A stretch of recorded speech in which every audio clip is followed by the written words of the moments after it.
মাছ খুবই কম।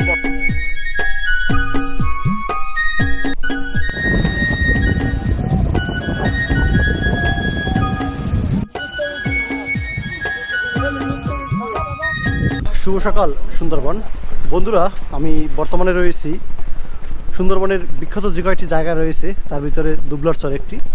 কারণ বাংলাদেশে যে কয়টি শুটকির স্পট রয়েছে তার ভিতরে দুবলার চর অন্যতম। দুবলার আলোরকোল থেকে রাত 10টা নাগাদ আমরা রওনা হলাম দুবলার অফিস কিল্লার দিকে। সমুদ্র উত্তাল থাকায় আমরা কিছু দূরে যাবার পরে একটি খালে অবস্থান করি। সেখানে রাত্রি যাপন করে সকালে আমরা আবার